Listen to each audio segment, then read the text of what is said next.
కృష్ణ భగవానుడు తనంత తానుగా శక్తివంతుడు కదండి. నేను మీకు చెప్పాను కదా, యనమండుగురి యందు ప్రవేశించిన వాడెవరు? కృష్ణుడు. కాబట్టి కృష్ణుడు లేనినాడు ఆ అష్టప్రకృతులకి కదలిక లేదు కదా. లేనప్పుడు కృష్ణుడు కన్నులు తెరవని కడు చిన్ని పాపడై దానవి చనుబాలు త్రావి చంపే, ఇంకా కనురెప్పలు కూడా తెరవనటువంటి పిల్లవాడిగా ఉండగా పూతనా సంహారం చేశాడు. ఎందరో రాక్షసుల్ని పరిమార్చాడు. అటువంటి కృష్ణుడు ఒక్క నరకాసురుణ్ణి సంహరించడం విషయంలోకి వచ్చేటప్పటికీ సత్యభామని తీసుకెళ్ళాడు. యనమండుగురిలో ఎవరినీ తీసుకెళ్ళలేదు, ఒక్క సత్యభామని తీసుకెళ్ళాడు. ఇలా రామాయణంలో దశరథ మహారాజు గారు తీసుకెళ్లారు ఒకసారి కైకమ్మని, చాలా ఉపద్రవం వచ్చింది, అలా తీసుకెళ్ళేందుకు. అలా మళ్ళీ సత్యభామని కృష్ణ భగవానుడు తీసుకెళ్తున్నాడు. ఇప్పుడు కూడా ఏమైనా ఉపద్రవం ఉంటుందా అలాగా? లేకపోతే మనందరికీ కూడా ఏదైనా ఒక గొప్ప సందేశం ఏమైనా ఉంటుందా అంటే, మీరు బాగా జ్ఞాపకం పెట్టుకోండి, కైకమ్మని దశరథుడు యుద్ధానికి తీసుకెడితే రామాయణం అంతా వచ్చింది కదండి. భార్యతో యుద్ధానికి వెళ్ళాడు కాబట్టి రామాయణం వచ్చింది, లేకపోతే యుద్ధం లేదు, అసలు రెండు వరాలు ఉండవు. లేదా సత్యభామతో భాగవతంలో కృష్ణుడు యుద్ధానికి వెళ్ళబట్టే మనకి దీపావళి పండగ మిగిలింది కదా. ఎప్పుడో ద్వాపర యుగంలో చంపాడు, కలియుగంలో ఇప్పటికీ ప్రతి ఏడాది మనం దీపావళి చేసుకుంటూనే ఉన్నాం. దీనికి ఏమైనా సందర్భం ఉందా? లేకపోతే ఇప్పుడు పూతనా సంహారం చేశాడండి, పూతనా సంహారం జరిగినటువంటి తిథి రోజున మనం ఎవరైనా ఏమైనా పండగ చేస్తామా? ఏమీ చెయ్యం. ఒకవేళ నేను మీకు ఆ తిథి చెప్పాను అనుకోండి, ఇవాళ పూతనా సంహారం జరిగిన రోజండి అని మీరు ఏమైనా చేస్తారా? ఏం చేయరు. లేకపోతే శకటాసుర భంజనం జరిగినటువంటి రోజు చెప్పాను అనుకోండి, చాలా తేలిక చెప్పేయడం, ఎందుకంటే కృష్ణుడి యొక్క జన్మతిథి చూసుకుని అక్కడి నుంచి రోజులు ఎక్కడితే చెప్పేయచ్చు. కానీ మీరు చేస్తారా? చేయరు. కానీ ఆనాటి నుంచి ఈనాటి వరకు దీపావళి చేసేవాళ్ళు ఎవరో తెలుసా అండి? దేవతలు చేస్తారు, కాబట్టి మనం చేస్తాం. ఒక్క నరకాసురుడి విషయంలో ఎందుకు అలా దీపావళి చేస్తారు? దీపావళి అంటే ఏమిటి అసలు? ఇవాళంటే మనం దీపావళి అంటే ఏం చెప్తామంటే బాణసంచ మ్రోగించుట. ఆవళి అన్న శబ్దాన్ని ఎక్కడ ప్రయోగించినా వరుస అని అర్థం. దీపావళి అంటే దీపముల వరుస అని అర్థం. అంటే ఒక దీపం పెట్టడం కాదు, చాలా దీపాలు పెట్టాలి అని. అనేక దీపాలు వెలిగిస్తాం, అందుకని వరసల వరసలుగా దీపాలు కనపడతాయి కాబట్టి దీపావళి. కానీ అలా ఎందుకు చేశారు? దీపాలు వెలిగించడానికి నరకాసురుడు చచ్చిపోవడానికి ఏమైనా సంబంధం ఉందా? నరకాసురుడి కన్నా చాలా ఘోరమైన రాక్షసుడు ఎవరండి అసలు? రావణాసురుడు. రావణాసురుడు చచ్చిపోయిన రోజున దీపాలు వెలిగించట్లేదే మీరు? మరి నరకాసురుడు చచ్చిపోయిన రోజున దీపాలు ఎందుకు వెలిగిస్తున్నారు? ఏమైనా సందర్భం ఉండి వెలిగిస్తున్నారా? సందర్భం తెలియక వెలిగిస్తున్నారా? లేకపోతే అసలు అలా వెలిగించకపోయినా పర్వాలేదా? అయితే వెలిగిస్తే ఏమైనా జరుగుతుందా? సత్యభావం వెళ్ళడం వెనక అసలు ఏమైనా రహస్యం ఉందా? లేకపోతే చాలా క్యాజువల్గా నేను వస్తానండి సరదాగానంటే తీసుకెళ్ళాడా? పోనీ సరదాగా తీసుకెళ్ళాడు అనుకోండి, ఏమని చెప్పాలి? ఆల్ రైట్ సత్య వెనకాల కూర్చొని చూడు నేను యుద్ధం చేస్తానని చెప్పాలి. ఆవిడ మధ్యలో లేచి విల్లోసారి లగియండి. అంతకుముందు ఆవిడ యుద్ధం చేసినట్టు ఆయనకి తెలియదు, కృష్ణుడికి కూడా తెలియదు. ఎందుకంటే సత్యభామ అంతకుముందు యుద్ధాలు చేసినట్టు మీరు ఎక్కడన్నా చదివారా భాగవతంలో? ఏమీ లేదు. మరి ఏమి ఇప్పుడు ఒక చిత్రమైన విషయం ఉంటుందండి. ఎప్పుడైనా నేను అలా బజారుకి వెళ్తున్నాను అనుకోండి, ఏమండి నేను వస్తానంది అనుకోండి మా ఆవిడ, సరే సంతోషం రా అంటాను. లేకపోతే నేను అలా షికారుగా కాసేపు అలా వెళ్ళొస్తానే అంటే నేను వస్తాను షికారు అందనుకోండి, సరే రా అంటాను. నేను ఆఫీస్కి వెళ్తున్నాను చాలా ముఖ్యమైన పని ఉంది అంటే నేను వస్తాను మీతో అందనుకోండి, అది ఆఫీస్కి ఎందుకు నువ్వు అంటాను. లేదు వస్తాను అని మారాం చేసింది అనుకోండి, ఒకవేళ ఫోన్లే వచ్చి ఏదో కాసేపు పక్కన కుర్చీలో కూర్చుంటుంది, ఏమో ఎందుకు వస్తానంటున్నా. తీరా వెళ్ళిన తర్వాత నేను రాస్తాను ఫైల్ ఇలా ఇవ్వండి అందనుకోండి, పంపలు అడిపోతాయి. నువ్వు రాయడం ఏంటి ఫైలు? నువ్వు అలా రాయకూడదు, ఆఫీసులో నేనే రాయాలంతే, నాకు ఇచ్చింది ఉద్యోగం అందుకు అంటాను కదా. యుద్ధ భూమికి వెళ్ళినటువంటి వాడు భార్య యుద్ధం చేయగలదో లేదో చూసుకోకుండా అని ఏమంటే ఇలా ఇవ్వండి సారా ధనస్సు నేను వేసేస్తాను బాణాలంటే తీసుకో సత్య అని వీళ్ళు ఇచ్చేస్తాడా? అప్పుడు వేయలేకపోతే బాణం ఏమవుతుంది? ఎదిరి బాణాలు ఎవరి మీద పడిపోతాయి? భార్య మీద పడిపోతాయి. అప్పుడు భార్యకి ఏమైనా అయితే కృష్ణుడిని ఏమంటారు రేపు పొద్దున్న లోకంలో? మరి ఎందుకు ఇచ్చాడు సత్యభామకి వీళ్ళు అంటే, చాలా క్యాజువల్గా ఏమీ తెలియకుండా చాలా సరదాగా అటువంటి యుద్ధరంగంలో అంత తేలిక పరాచికం ఆడగలిగినంత పురుషుడా కృష్ణుడు? మరి లేకపోతే సత్యభామకి ఎందుకు ఇచ్చాడు? నరకాసుర వధ అంతేనా? దాని వెనకాతల ఏమైనా రహస్యం ఉందా? మీరు ఈ కోణంలో అవతరించండి, నేను ఒక ప్రయత్నం చేస్తాను దాన్ని ఆవిష్కరించడానికి, మీరు పట్టుకోవడంలో ఉంటుంది దాన్ని. కాబట్టి ఒకనాడు కృష్ణ భగవానుడు కొలువు తీరి ఉండగా దేవతలు ఇంద్రుడు దుర్వాసో మహర్షి వీళ్ళందరూ వచ్చారు. వచ్చి, మహానుభావ కృష్ణ, నరకాసురుడు యొక్క ఆగడములు రోజు రోజుకి మితిమీరిపోతున్నాయి. దేవతల యొక్క తల్లి అయిన అదితి యొక్క కుండలములను తస్కరించాడు. ఇదొక చిత్రమైనటువంటి విషయం. రాక్షసుడు అన్నవాడు ఇంద్రసింహాసనాన్ని ఎత్తుకుపోయిన వాడిని మనం చాలా మందిని చూసాం. వీడు అదితి కుండలాలు ఎత్తుకుపోయాడు. నరకాసుర వధకి మొదటి వాక్యం ఇది. వాడి ఎందు పెద్ద అభియోగం ఏమిటో తెలుసా అండి? అదితి కుండలములను తస్కరించినాడు. దేవతల తల్లి కుండలాలు ముట్టుకున్నాడంటే పరమేశ్వరుడు బయలుదేరాడు. నేను చూస్తాను వాడి సంగతి అన్నాడు. వరుణుడి ఛత్రాన్ని ఎత్తుకుపోయాడు. వాడివన్నీ చిత్రమైన సందర్భాలు. ఆయన గొడుగు కట్టుకుపోయాడు. వాడు దేవతలందరూ కూడా ఓ పర్వతం మీద విహారం చేస్తుంటారు, మణిపర్వతం అని. ఆ మణిపర్వతాన్ని ఎత్తుకుపోయాడు. ఈ మూడు ఎత్తుకుపోయాడు. వాడి ఆగడాలు అంతా ఇంతా కాదు. కృష్ణ, నువ్వే వాణ్ణి పరిమార్చాలి అని అడిగాడు ఇంద్రుడు. అడిగితే కృష్ణుడు అన్నాడు, తప్పకుండా నేను రాక్షస సంహారం చేస్తాను, నరకాసుర వధ చేస్తాను, నేను బయలుదేరుతున్నాను యుద్ధభూమికి అని దేవతలందరినీ స్వాంతనపరిచి తాను యుద్ధభూమికి బయలుదేరడం కోసమని రథం ఎక్కుతున్నాడు. ఆ బయలుదేరే ముందు గబగబా సత్యభామ వచ్చింది. ఆవిడ పేరు చాలా గమ్మత్తైన పేరండి, సత్యభామ. ఇప్పటికీ కూడా మొట్టమొదట ఆ పేరు ఎక్కడ వినపడుతుందో తెలుసా అండి? కొత్త కోడలు ఇంటికి రాగానే కొంచెం కాస్త విసురుగా నడిచింది అనుకోండి, ఏమాయ్ మీ కోడలు సత్యభామే అంటారు వెంటనే. ఆ తల్లి బహుశా నేనైతే అనుకుంటాను షీఈస్ థరోలీ మిస్అండర్స్టూడ్. ఆవిడికి సరిగా అర్థం చేసుకోబడలేదు సత్యభామ అనుకుంటాను. ఆ తల్లి సత్యభామ పొందినటువంటి స్థానం చాలా గొప్ప స్థానం అండి నిజంగా. ఆవిడ నృత్య సంప్రదాయంలో కూడా, కూచిపూడిలో కూడా ఆవిడ కృష్ణుడికి లేఖ రాస్తుంది. అయ్యో బాబోయ్, నిజంగా అది శోభానాయుడు గారు మహాతల్లి ఆవిడ చేస్తారు. ఆ కృష్ణుడికి ప్రణయలేఖ రాయడం, ఆవిడ నర్తన చెయ్యడం. సత్యభామ ఎన్ని రంగాలలో ప్రవీణురాలో మహాతల్లి. ఆయమ్మ కృష్ణ భగవానుడి దగ్గరికి వచ్చి ఒక మాట అడిగింది. నాథ, మీరు యుద్ధభూమికి బయలుదేరుతున్నారు కదా నరకాసురుడితో యుద్ధం చేయడానికి, నేను కూడా మీతో వద్దామనుకుంటున్నాను యుద్ధభూమికి. అరణ్యవాసానికి రాముడు వెడుతున్నప్పుడు సీతమ్మ కూడా నేను వస్తాను అంది. కానీ వాళ్ళ మధ్య చాలా గంభీరమైనటువంటి చర్చ జరిగింది. అలా కృష్ణుడు గంభీరంగా ఉండదు. కృష్ణుడికి రాముడికి అవతారాల్లో చాలా తేడా ఉంటుంది.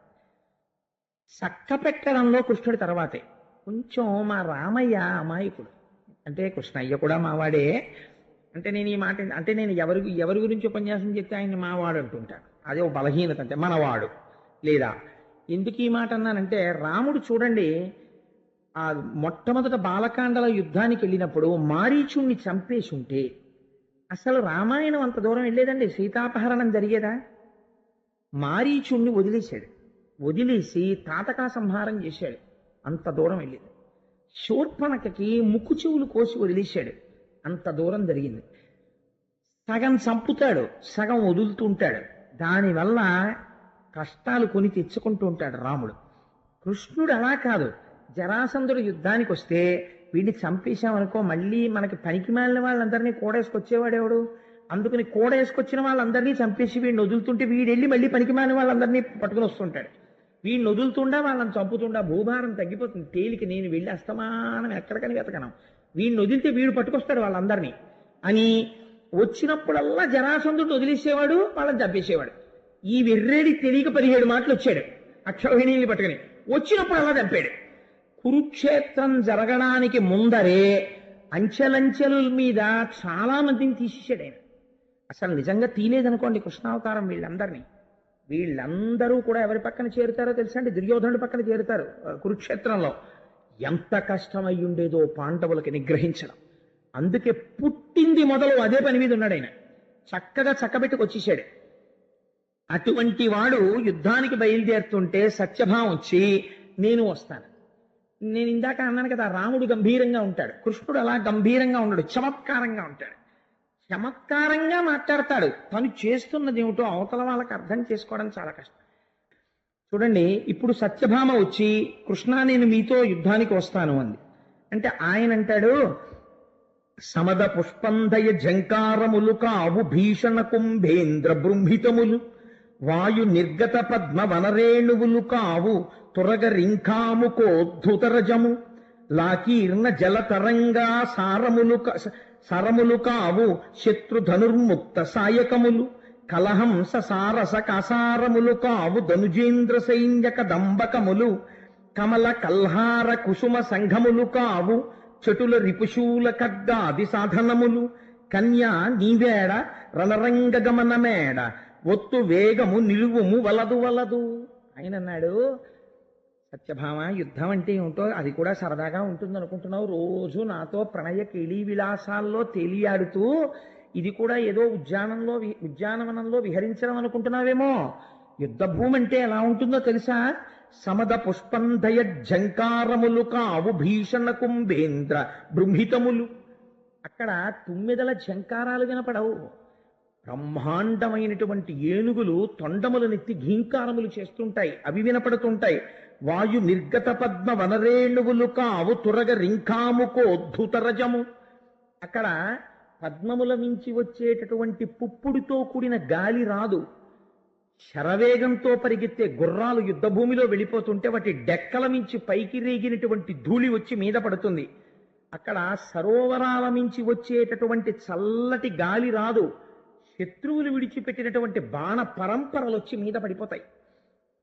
పైగా అక్కడ కలహంసలు మొదలైనటువంటి పక్షులతో కూడిన సరోవరాలు ఉంటాయని నువ్వు అనుకుంటున్నావేమో. భయంకరమైనటువంటి శత్రువులు రాక్షసులతో కూడినటువంటి యుద్ధభూమి అయి ఉంటుంది. కాబట్టి అక్కడ నువ్వు సంతోషించడానికి, అబ్బా తామర పువ్వు ఎంత బాగుందో అనండి, ఆ కలువ పువ్వు ఎంత బాగుందో అనండి, లేకపోతే ఆ కల్హార పుష్పం ఎంత బాగుందో అనండి అని చూడడానికి పూలతోట కాదు. ఒకడు ముళ్ళగ తట్టుకుంటాడు, ఒకడు శూలం పట్టుకుంటాడు, ఒకడు పరిగ పట్టుకుంటాడు, నెత్తుటితో తడిసిపోయి ఉంటుంది, మాంసంతో అంటుకుని ఉంటుంది, ఒకడు విసురుతుంటాడు. ఎక్కడ చూసినా అరుపులు కేకలు. యుద్ధభూమి అంటే ఏమనుకుంటున్నావో? యుద్ధానికి వస్తానంటున్నావేంటి? అందుకని నువ్వు నేను పెడుతున్నాను కదా అని చెప్పేసి అయ్యో పాపమ్మ ఆయన ఒక్కరు పెడుతున్నారు సాయం చేద్దాం వద్దాం అనుకుంటున్నావేమో. నువ్వేమీ అలా కంగారు పడకు. కన్యా నీవేడా, నువ్వు ఆడపిల్లవి, నువ్వెక్కడ యుద్ధం ఎక్కడ?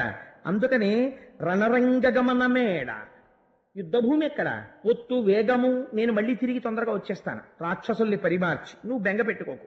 నిలువుము వలదు, అందుకని నువ్వు నాతో రావద్దు అన్న తర్వాత కృష్ణ పరమాత్మ బయలుదేరబోతుంటే సత్యభామ యొక్క గొప్పతనం అంతా ఇక్కడ ఉంది.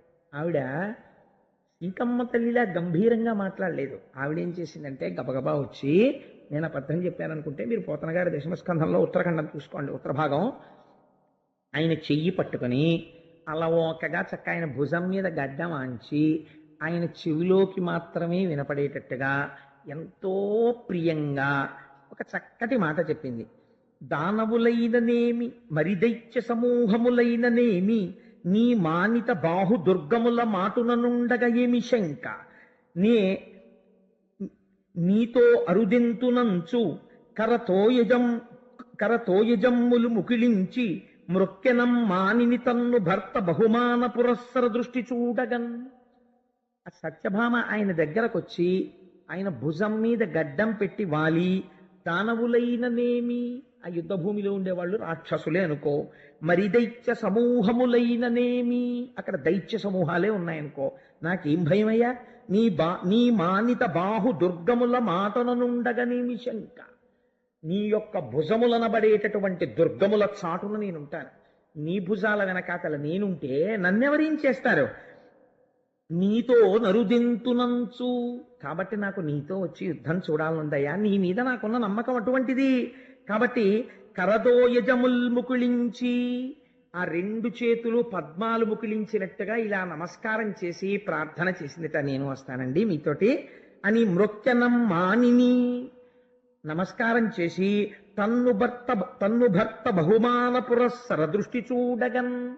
ఇంత ప్రియంగా మాట్లాడినటువంటి భార్యని కాదనలేనంత బలహీనత భర్త యందు ప్రవేశపెట్టి, అయ్యో ఇలా బతిమాలేస్తుంటే ఏం కాదనగలనని ఇంకా కాదనలేని స్థితికి కృష్ణుడొచ్చి ప్రియంగా తన వంక చూసేటట్టుగా కృష్ణుణ్ణి మార్చినదైన సత్యభామ నిలబడి ఉన్నది. కాబట్టి ఆవిడ ఎటువంటి చతురత కలిగినటువంటి స్త్రీయో చూడండి. సరే, ఇద్దరు గరుత్మంతుడిని అధిరోహించారు, రమ్మన్నారు స్వామి. ఇద్దరు బయలుదేరారు, యుద్ధ భూమికి వెళ్ళారు. ప్రాగ్జ్యోతిషపురము అని ఆ ఊరి పేరు కూడా చాలా గమ్మత్తుగా ఉంటుంది. ఆ ప్రాగ్జ్యోతిషపురానికి చేరుకున్నారు. అక్కడ నరకాసురుడు పరిపాలన చేస్తున్నాడు. ఆ నరకాసురుడికి నమ్మిన బంట్లు వంటి వారు ముగ్గురు ఉన్నారు. ఒకడు మురాసురుడు, ఒకడు నిశుంభుడు, ఒకడు హయగ్రీవుడు. హయగ్రీవుడు అంటే నేను లక్ష్మీ హయగ్రీవ అవతారం గురించి చెప్పట్లేదు, రాక్షసుడు హయగ్రీవుడు. వీళ్ళు ముగ్గురు వాడికి నమ్మిన బంట్లు. అక్కడ దుర్గములు చాలా ఉన్నాయి. జలదుర్గము, గిరిదుర్గము, శస్త్రదుర్గము, ఇలా 6 రకాలైన దుర్గాల్ని శాస్త్రం చెప్తుంది. అటువంటి దుర్గములను, అనేక దుర్గములను వాడు నిర్మాణం చేశాడు. ఆ దుర్గములను చూశాడు పరమాత్మ గరుత్మంతుడి నుంచి. చూసి ఒక్కసారి తన చేతిలో పట్టుకున్నటువంటి గద చేత ప్రహారము చేస్తూ ఈ దుర్గములన్నింటినీ నేల కూల్చేశాడు. తన చక్ర ప్రయోగం చేత కొన్నింటిని కూల్చేశారు, తన ఖడ్గధారల చేత కొన్నింటిని కూల్చేశారు. కూల్చి పాంచజన్యాన్ని చేతిలో పట్టుకుని ప్రళయకాలంలో మేఘం ఎలా ఉరుముతుందో అలా పాంచజన్యాన్ని పూరించారు. పూరించేసరికి మురాసురుడు అనబడేటటువంటి రాక్షసుడు నరకాసురుడికి అత్యంత ముఖ్యుడు. వాడు అక్కడ ఉన్నటువంటి జలదుర్గంలో నీటి లోపల పడుకుని నిద్రపోతున్నాడు. ఆ నిద్రపోతున్నవాడు పైకి లేచాడు. పోతన గారు అన్నారు, వాడు పెద్ద జడ వేసుకున్నట్టు. ఈ జడ వేసుకున్న వాళ్ళు మనకి ఇద్దరు కనపడతారు, కాలయవనుడు ఒకడు, మురాసురుడు ఒకడు. వాడికి ఉన్న గొప్పతనం ఏమిటో తెలుసా అండి? వాడు ప్రాగ్జ్యోతిషపురాన్ని మురాపాశములతో కట్టి ఉంచుతాడు. వాడు ఆ పాశములతో కట్టాడు. కృష్ణ పరమాత్మ తన చేతి ఖడ్గంతో ఆ పాశములను ఖండించారు. ఖండించి పాంచజన్యం పూరిస్తే మురాసురుడు పైకొచ్చాడు. వాడికి 5 తలకాయలు. 5 తలకాయలతో వాడు ఈ బ్రహ్మాండములో ఉన్నటువంటి పంచభూతములను మింగేసేలా ఉన్నాడు. అగ్నిహోత్రం పాకితే ఎలా ఉంటుందో, మీరు ఇలా పొడవుగా సన్నగాను ఏదైనా ఇంధనాన్ని పోసి వెలిగించారనుకోండి, అది వెలుగుతోంది అనుకోండి ఒక అగ్ని రూపంలో, అది ఎలా ఉంటుందో అలా ఉంటుంది వాడి జడ. అటువంటి జడతో వాడు నీటిలోంచి పైకి లేచాడు. లేచి కృష్ణుడి వంక చూశాడు. చూసి కృష్ణ నిలు నిలు అని కృష్ణుడితో యుద్ధానికి వచ్చాడు. వచ్చి యుద్ధం చేస్తున్నప్పుడు పరమాత్మ తన గదాప్రహారంతో ఆ మురాసురుడి యొక్క శిరస్సుని బ్రద్దలు చేశాడు. వాడు మరణించాడు. మురాసురుడు మరణించగానే వాడి కుమారులు 7 బయలుదేరి కృష్ణ పరమాత్మ మీదకి యుద్ధానికి వచ్చారు. ఆ 7 కూడా కృష్ణ పరమాత్మ నిర్జించారు. ఈ వార్త నరకాసురుడికి చేరి నేను కూడా యుద్ధానికి వస్తాను, నేను బయలుదేరి యుద్ధానికి వస్తున్నానని నరకాసురుడు బయలుదేరి యుద్ధానికి వచ్చాడు. తీరా నరకాసురుడు యుద్ధానికి వచ్చేసరికి యుద్ధభూమి ఎలా ఉంటుంది? వచ్చినటువంటి వాడు సామాన్యుడు కాడు, నరకుడు. మీరు ఇక్కడే ఒక్క విషయం తెలుసుకోవాలి. నరకాసురుడు అనబడేటటువంటి రాక్షసుడు అసలు ఎవరి కొడుకు? వీడికి ఇంత బలం ఎక్కడి నుంచి వచ్చింది అంటే, పురాణంలో అయితే ఓ గమ్మత్తైన మాట అన్నారు.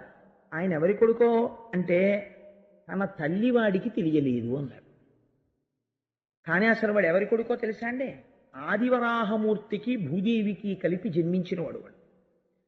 ఆదివరాహమూర్తికి భూదేవికి జన్మించిన తరువాత ఆదివరాహమూర్తి అవతారంలో ఉండగా శ్రీమన్నారాయణుడు భూదేవికి కొన్ని వరాలు ఇచ్చాడు. ఎప్పుడైనా సరే వాడు నరకానికి వెళ్ళిపోవడానికి, నశించిపోతాడు అనడానికి తేలిక మార్గం ఏమిటో తెలుసా?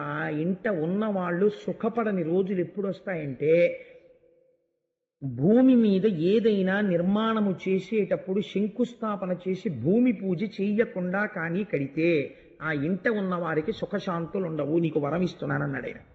అప్పుడే భూమి కొన్ని వస్తువుల పేర్లు చెప్పి వీటిని భూమి మీద ఎవడు పెడతాడో ఆచ్ఛాదన లేకుండా, అంటే కింద ఏదైనా వెయ్యకుండా పెడితే వాడికి ఆ వస్తువు యొక్క అనుగ్రహము లభించకుండుగాక, వాడి ఐశ్వర్యము తొలగిపోవుగాక అని వరం అడిగింది.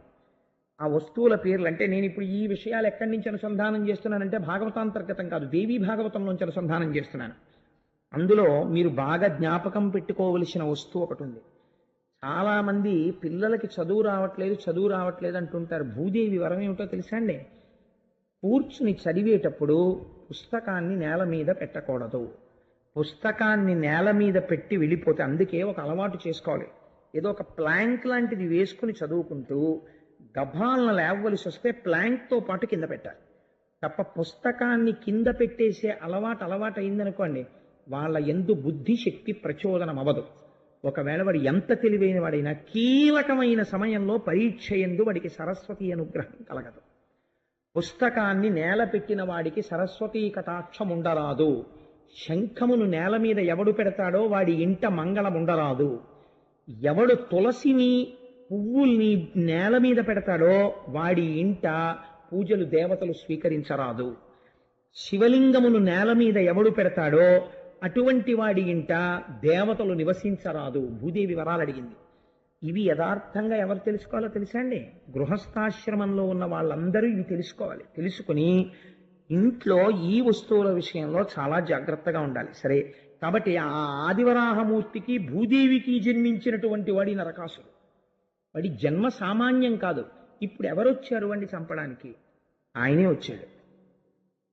ఇలా ఎందుకు జరిగింది?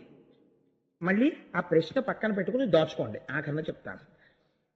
కాబట్టి ఇప్పుడు నరకాసురుడే యుద్ధరంగంలోకి వస్తే వాడి వెనకాతల ఎంత బలగం ఉంటుందో అంత బలగం బయటికి వస్తుంది కదండి. సామాన్యమైన రాక్షసుడు కాడు నరకాసురుడు అంటే. ఆ రోజుల్లో అదితి కుండలములను వాడు తస్కరించాడంటే ఇంకంతకన్నా గొప్ప రాక్షసుడు ప్రపంచంలో ఎక్కడుంటాడు? అటువంటి వాడు వరుణుడి ఛత్రాన్ని ఎత్తుకుపోయాడు, ఓ పర్వతాన్ని ఎత్తుకుపోయాడు వాడు.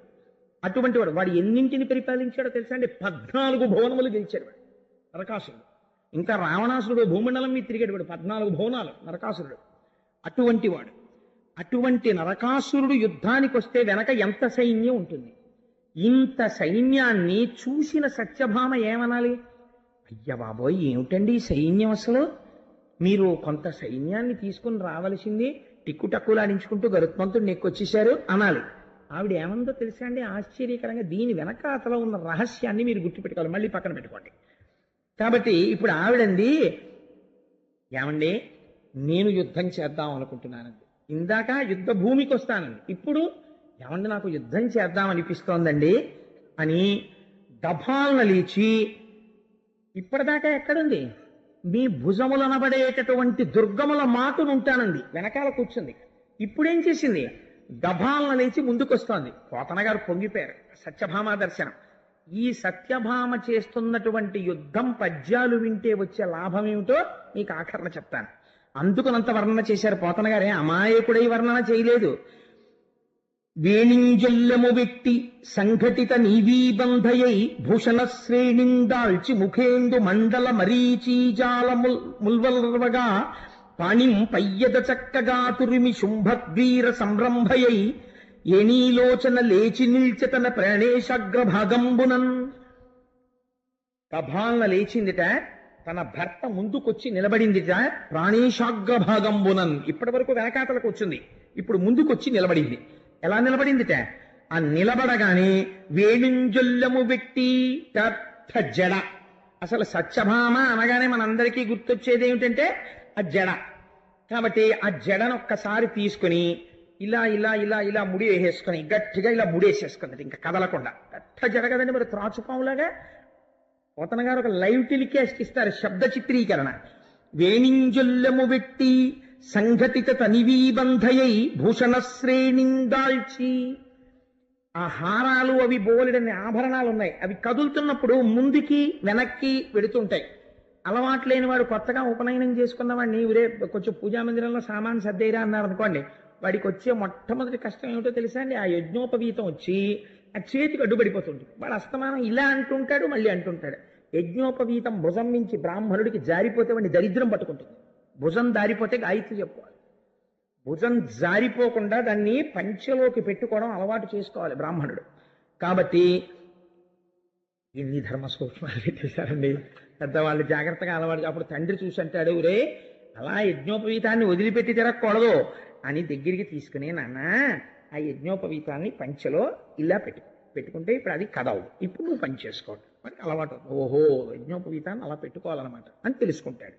అలా ఆడవాళ్ళు పెద్ద పెద్ద హారాలు అవి వేసుకున్నారనుకోండి, ఏ వంగినప్పుడో లేకపోతే బాణం ఇలా లాగినప్పుడు దానికి వెనకాలన్న పావురా ఈకలకో ఈ గొలుసులు పట్టుకుంటాయి. నేను పోతన గారు ఎంత లైవ్ టెలికాస్ట్ ఇచ్చారు చూడండి.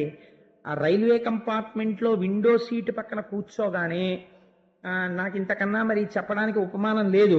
వాళ్ళు గబగబా ఆ గొలుసులు అవి ఇలా పడేసుకుని ఇలా పమిటి కప్పేసుకున్నట్టు ఆవిడ కూడా గొలుసులు అవి బయటికి రాకుండా పైకి గభాలను వ్రేలాడకుండా అమరిక చేసేసుకుందిటే.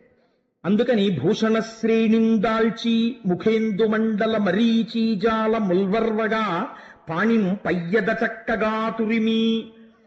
ముఖం మంచి దేదీప్యమానం, ఎక్కడ భయం కనబట్టలేదు, దేదీప్యమానం అయిపోతుండగా ఈ పమిట, పెద్ద పమిట వేలాడుతోంది. ఈ పమిట ఇలా తీసి ఇలా దోపేసుకుంది, ఎక్కడ వేలాడకుండాను. పయ్యద చక్కగాతురిమి శుంభద్వీర సంరంభయై ఏనీలోచన లేచి నిల్చతన ప్రాణేశాగ్రభాగంబునన్, ఆయన కన్నా ముందుకెళ్ళింది. వెళ్ళి నాథ ధనశిల ఇవ్వండి. కృష్ణుడు తెల్లబోయాడు. ఏమిటి నరకాసురుడు ఏమిటి, సైన్యం ఏమిటి, సత్యభావం ఏమిటి, ముందుకొచ్చేయడం ఏమిటి, ఈ ముడేసేసుకోవడం ఏమిటి, గొలుసులు సర్దేసుకోవడం ఏమిటి, పమిట సర్దేసుకోవడం ఏమిటి, ధనస్సింహంటుంది ఏమిటి. ఆయన ఒక నవ్వు నవ్వాడు. ఆయనకి తెలియంది ఏముంటాయండి, మా రామయ్య అయితే బయటపడిపోతాడు, మా కృష్ణయ్య అటువంటి వాడే అనుకోండి. అందుకని ఆయన ఏం చేశాడంటే ఏమీ తెలియని వాళ్ళ నవ్వి, హరినాక్షికి హరి ఇచ్చెను సుర నికరోల్లాసనమును శూర కఠోరాసుర సైన్యత్రాసనమును బల గర్వ నిరాసనమును బాణాసనమును. రాక్షసుల యొక్క మస్తకములను ఖండించడానికి అనువైనటువంటి సమస్త శక్తులను క్రోడీకరించుకున్నటువంటి ఏ ధనస్సు స్వామి పట్టుకుంటారో, శార్ంగం అనేటటువంటి ధనస్సుని, ఆ ధనస్సుని ఆ సత్యభామ చేతికి ఇచ్చారు. అసలు అంత ధనస్సు పట్టుకోవడమే, ఆ ధనస్సు చేత్తో పట్టుకొని ఆవిడ ఆ పైన ఉన్నటువంటి వింటి నారి ఉంటుంది, ఆ వింటి నారిని విప్పాలి. అసలు అక్కడే వీరత్వం బయటపడిపోతుంది. ఆ కొత్తగా యజ్ఞోపవీతం వేసుకోవడం అలవాటు ఉన్నవాడు ఉన్నాడు అనుకోండి, వాడికి కాగితం చుట్టినటువంటి యజ్ఞోపవీతంలోంచి విప్పుకోవలసి ఇలా ఇలా ఇలా ఇలా పెట్టుకుని దాన్ని కరెక్ట్గా పెట్టుకోవాల్సి వస్తే చిక్కులు వేసేస్తాడు. ముందు వేసేసి ఇలా కొంచెం చిక్కిప్పంటాడు. అప్పుడు ఆడికి చిక్కిప్పడానికి 2 గంటలు పడుతుంది. అది యజ్ఞోపవీతాన్ని జాగ్రత్తగా విప్పుకోవడం అలవాటు ఉండాలి. టకటకటగా విప్పేసుకుంటున్నాడు అనుకోండి, ఆయన యజ్ఞోపవీత ధారణం బాగా అలవాటు ఉంది అని గుర్తు. లేకపోతే జీర్ణ యజ్ఞోపవీతం ఎంత ఉండిపోయినా వాడి కోసం శ్రావణ పౌర్ణమి వస్తేనే మారుస్తాడు, లేకపోతే మార్చడం. అలా ఆ ధనస్సుకు ఉండేటటువంటి తాడు విప్పేసి ఎడం చేత్తో పట్టుకుని ధనస్సుని దాన్ని వంగి కుడి చేత్తో కింద కట్టేస్తాడు. తెల్లబోయాడు కృష్ణ పరమాత్మ, తెల్లబోయారు రాక్షసులు. ఇదేమిట్రా, కృష్ణుడు కూర్చున్నాడు, ఈవిడ కట్టేస్తోంది ధనస్సుకి తాడని. మనకి తెలియదు ఈ విషయం ఇప్పటిదాకా. ఏవో సత్యభామ, సత్రాజిత్తు, శమంతకమణి వాళ్ళందరూ విన్నారు కాబట్టి సత్యభామను చూడడం సరదాయే. కానీ ఇదేమిటి ఇలా కట్టేస్తోంది ఈవిడ తాడు గీడు అని అనుకున్నారు. ఆ విల్లంది బలంబునుంది తద గణ్యానంత తేజో విశేషావిర్భూత మహాప్రతాపమున వీరాలోక దుర్లోక్యమై తా వేగన్ సగుణంబు చేసతనువున్ తన్వంగి దైత్యాంగనాగ్రీవాసంగము నిర్గుణంబుగా రణ క్రీడా మహోత్కంఠతోన్. పతన గారి పద్యాలంటే పద్యాలే, ఎంత గొప్ప పద్యం వాడతారో చూడండి. ఆయన సగుణంబు చేస ధనువున్, దేని కొరకు అంటే గ్రీవాసంగము నిర్గుణంబుగా, దైత్యాంగనాగ్రీవాసంగము నిర్గుణంబు చేయుట కొరకు. ఆవిడ లేచి ధైర్యంగా తాడు విప్పి ఇలా కట్టేస్తుంటే పోతన గారు అంటారు, ఈవిడ కడుతున్నటువంటి తాడు కొన్ని లక్షల మంది రాక్షస స్త్రీల మెడలలో ఉన్నటువంటి పసుపు తాడు తీసేయడానికి కడుతున్న తాడు అన్నారు. అంటే ఆవిడ ఎంత వీరకాంతో ఒక్కసారి చూపించారు. అటువంటి తల్లి ఆ విల్లంది బలంబు నొంది, అది పరమాత్మ యొక్క ఆ కరపీడన మనకు అలవాటు పడినటువంటి ఆ ధనస్సది. ఎప్పుడైతే నిరంతరము పరమాత్మ యొక్క చేతి సంస్పర్శకి నోచుకున్న ధనస్సు ఆయన గట్టిగా పట్టుకుంటారో, అటువంటి ధనస్సు పట్టుకోగానే ఆవిడిలో ఒక గొప్ప తేజస్సు కనపడింది.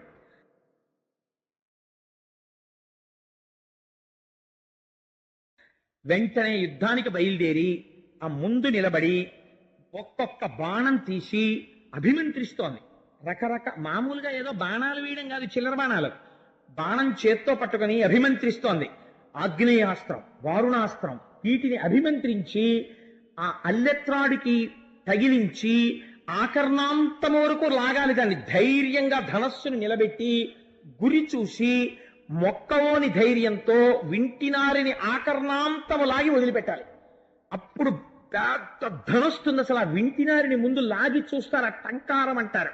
ఠం ఠం ఠం అని భీషణ ధనుల వింటన్నారి సారించి వైకుంఠుండా రఘురామమూర్తి సమరోత్సాహుండై విజృంభించి. రామచంద్రమూర్తి ధనుష్ టంకారం చేస్తే పడిపోయేవారు చాలా మంది.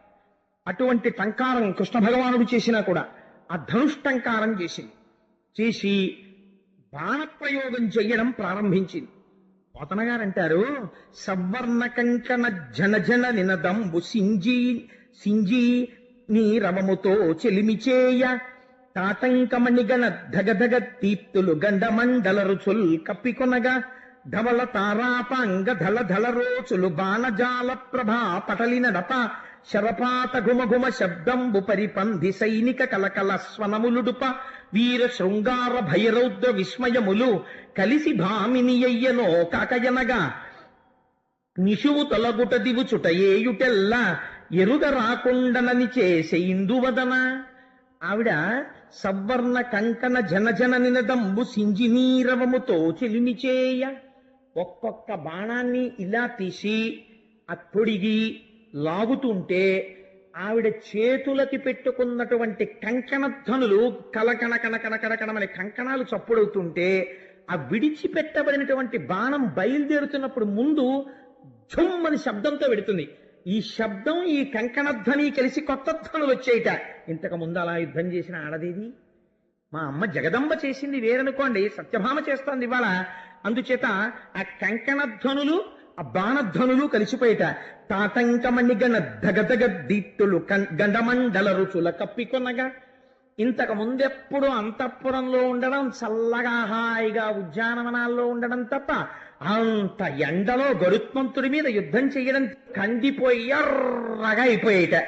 దానికి తోడు ఆ సత్యభామాదేవి పెట్టుకున్నటువంటి కుండలముల కాంతి బుగ్గల కాంతితో కలిసి ముఖమండలం అంతా ఒక కొత్త కాంతితో దీప్తించేస్తోందిట. శరపాత ఘుమఘుమ శబ్దంబు పరిపంధి సైనిక కలకల స్వనములుడుప. ఒక్కొక్క బాణం తీసి ఎప్పుడు వేస్తోందో తెలియదు, ఎప్పుడు తీస్తోందో తెలియదు. ఆ బాణాలు వేసేస్తుంటే ఝం ఝం ఝం మన ధ్వనితో బాణాలు వెళ్ళిపోతుంటే, అమ్మో అయ్యో నా బాణాలు తగి పడిపోతున్న వాళ్ళ ధ్వని ఈ ధ్వని కలిసిపోయి కొత్త ధ్వనులు వచ్చేస్తున్నాయిట. అలివేలు మంగాపట్నంలోను వెంకటాచలంలోను గంటలు మోగిస్తారు, ఘంటాపాణి అని ఉంటారు దానికి. వాళ్ళు మొదట కొట్టినప్పుడు ఒక ధ్వని వస్తుంది, దాని వైబ్రేషన్స్ ఆ గంటలు కొట్టినప్పుడు జం జం జం జం అని వచ్చి కలిసిపోతాయి. కలిసిపోతే సుప్రభాత సేవ దగ్గర మీరు కూర్చున్నారనుకోండి, ఈ ధ్వని తరంగాలన్నీ కలిసిపోయి ఒక విచిత్రమైనటువంటి శబ్దానుభూతికి మీరు లోనైపోతారు. అటువంటి ధ్వనులు చేస్తోంది ఆవిడ. వీర శృంగార భయరౌద్ర విస్మయములు కలిసి భామినీయయ్యనో కాకయ్యనగా. వీరరసం, శృంగారరసం, భయరసం, రౌద్రరసం. ఇందులో మనకొక విషయం ఆశ్చర్యం అయ్యచ్చు. ఏమండి, యుద్ధభూమి కదా, యుద్ధభూమిలో శృంగార రసం ఎక్కడ ఉంటుంది? యుద్ధభూమిలో వేసేటప్పుడు బాణాలు వేస్తుంటారు తప్ప శృంగార రసం చూసేటటువంటి దుర్మార్గుడి ఎందు ఉంటుందేమో కానీ ఆడదొచ్చింది యుద్ధానికని ఆవిడ ఎందు శృంగార రసం ఉండదు కదా. మరి శృంగార రసం అన్న మాట పోతన గారు ఎలా వాడారు అంటే, వెంటనే పోతన గారు చమత్కారం చేస్తారు. ఎంత గొప్ప పద్యం చెప్పారో చూడండి. పరుజూచున్ వరజూచు ఒంపనలరింపన్ రోష రాగోదయ విరత భ్రూకుటి మందహాసములతో వీరంబు శృంగారముంజరగన్ కన్నుల కెంపు సొంపు పరగన్ చండాస్త్ర సందోహమున్ సరసాలోక సమూహమున్ నిరపచున్ చంద్రాస్య హేలాగతిన్. ఆవిడ నిజంగా యుద్ధాన్ని పోతన గారికి చెల్లింది మహానుభావుడు రామచంద్రమూర్తి పలికించారు కనుక ఆయన ఎటువంటి లైవ్ ఇస్తారో చూడండి. పరుచూచున్ ఇటు చూస్తుందట నరకాసురుడి వంక, వాడి సైన్యం వంక చూసి, వరుజూచు ఇటు కృష్ణుడి వంక చూస్తుందట, చూసి నవ్వు నవ్వుతుందట. చూసి ఇంతమంది ఉన్నారు ఏం వేస్తాను అనుకుంటున్నారా చూడండి అని ఓ బాణం తీసి తొడిగి కరెక్టేనా అని ఇలా వేస్తుందట. భ్రుకుటి ముడి వేసి తీవ్రంగా వాళ్ళ వంక చూస్తుందట, విడిచిపెడుతుంది. ఆగ్నేయాస్త్రం వెళ్ళి అక్కడ పడిపోయి వాళ్ళు దహించుకుపోతుంటే అంటుందట.